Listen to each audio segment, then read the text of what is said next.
Good evening, everyone. I'm Terry Zahn. And I'm Diana Morgan. Today's nasty weather is the second major snowstorm to hit Hampton roads in just a week. Snow, ice, and strong winds all working together to create blizzard conditions. Several inches of snow have fallen along the southeastern coast as well as inland.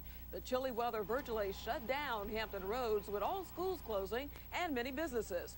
Those who did have to work were faced with a tough morning drive. Crews worked round the clock to try and keep the main roads clear. And the scene was much the same on the peninsula. Slick road conditions, spine-chilling temperatures, and many neighborhoods without power. The weather also had an effect on air travelers. Patrick Henry Airport closed down, and many flights out of Norfolk International were either canceled or delayed. And of course, our Don Slater has been keeping track of this nasty weather. Let's check in with Don in the Weather Center for the latest. Don? Thank you, Diana. Very, very busy day. We want to let you know, first of all, that the snow is beginning to end from northwest to southeast. A lot of areas have still got snow. However, in the south side of Hampton roads, things are beginning to taper off. We have had reports of as much as 20 inches of snow, and drifts are running at about 3.5 feet across Hertford and Gates County, North Carolina. Now, unofficially, we've had reports of about 2 feet of snow. Elsewhere throughout the Hampton Roads area, again, it ranges from 3 inches all the way on up, again, to 12 inches throughout the Hampton Roads area. We want to let you know that this storm is moving offshore. And to show you that, we'll show you the latest satellite pictures and let you know that the entire situation is moving toward the northeast at about 25 miles an hour. So it is ending very, very slowly. Now we kick in with some strong northwesterly winds, blowing and drifting snow, and cold temperatures. Doesn't get any better than that. Terry? Ain't over yet. Thanks, Don. We were better prepared for this storm than last weekend's because we did have plenty of warning, but no warning could stop the power of the storm once it hit. And as Les Smith reports from Sandbridge, for many people, the snow wasn't the biggest problem they had to face. At midday, the surf was churning, driven by wind gusts up to 40 miles per hour. In coastal areas like here in Sandbridge, the worst of the elements, high wind and high water, came together. The fury of the storm lifted the condemned porpoise shack off its pilings and took it out to sea. Then we saw it come into the pilings here and knock a couple of those pilings and just kind of float off like, you know, kind of like a big barge. There it goes. Hey, one more shot. Tonight, there is nothing left of the shack but debris. The wind and surf pounded oceanside houses, but didn't cause the kind of severe damage to Sandfiddler Road some previous northeasters have. Inland, the wind and tide drove water into the streets. Moderate flooding was reported in low-lying areas. Four-wheel drives plowed their way through, but on one street in Ocean View, the ducks were traveling where cars and people weren't. All along the coast, erosion stripped away sand, both at the ocean front and along the bay. Oh, man, I tell you, it's just washed everything out. There was 2 fences out there, and they just took it completely out. Just wiped everything out. 2 sailors scrambled desperately to regain control of their boat, which tore loose from its moorings in Portsmouth. People all across Hampton Road struggled to cope with the second winter storm in less than a week. Really a mess today, but some people chose to venture out. Many had to go to work. Frank Graff reports on how those brave snowbound souls coped. The area's first blizzard in 9 years was beautiful in a way. The trees contrast with the snow, the gentle covering of the land. It was pretty and powerful enough to shut Hampton roads down. Kept spinning, and the car was history. It just wiped out the tree. And motorists felt the snow's effect from first light. Even police couldn't escape the icy roads. Countless fender benders were reported. Road crews did their best to keep roads clear, but even snowplows were snowed under. It's mostly ice, and we got to put chemicals on it to melt it before to get the plow to push it up. What made road conditions so bad was the wind and the drifting snow. As soon as a plow like this cleared a road off, the snow blew it right back. And on top of that, there was a lot of ice under all the newly fallen snow. Still, people ventured out. The few stores open were busy as people stocked up to be snowed in. I'm from Florida. Are you used to this kind of weather? No, sir. This is very new to me. Firewood dealers also saw brisk business. In case the power goes out, we don't have any heat, which is common around here. But not everyone saw the snow as a bad thing. With schools closed, well, you know the rest. It's pretty fun. I mean, without the snow, without the wind, it'd be all right. It's just a day off. I think everybody needs a day off. And, of course, the mail must still go through. You get to some places where you got to step up higher with little snow drifts, and then when the wind picks up, it's a problem singing. In Norfolk, Frank Graff, the Daily News.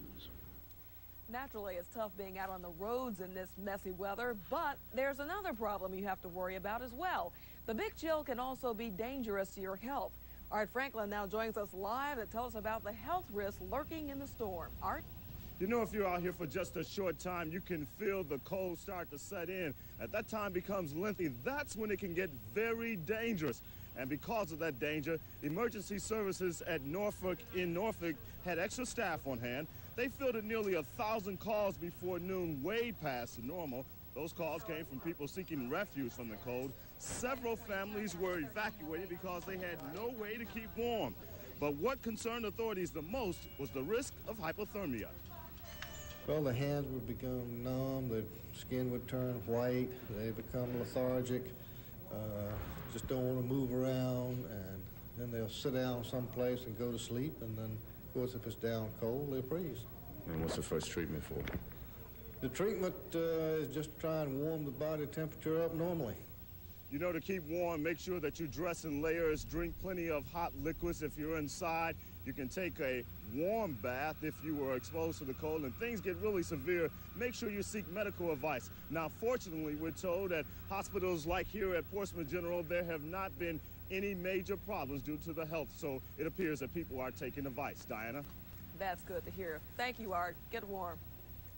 Well, some folks woke up this morning and discovered they didn't have any electricity. By 6 a.m., Virginia Power says more than 50,000 customers were without power.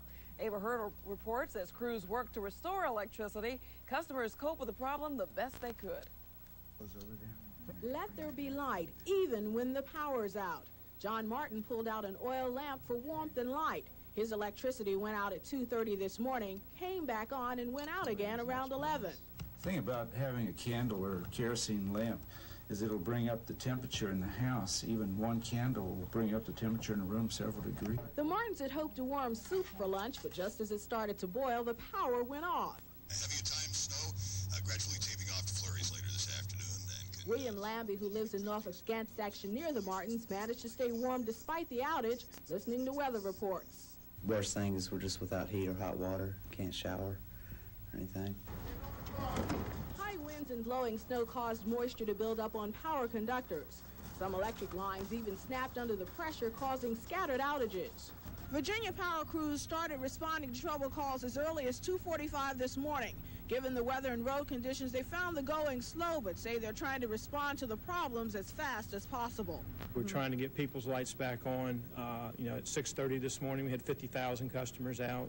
And depending, again, on what the weather does today, that number may go up, may come down, and we'll just have to keep up with it as best we can.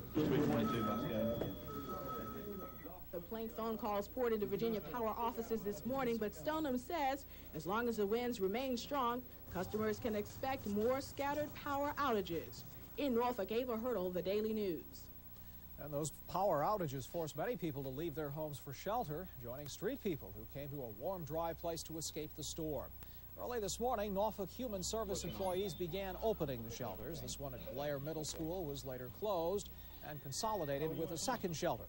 Northside Middle School at 8720 Granby Street remains open until further notice.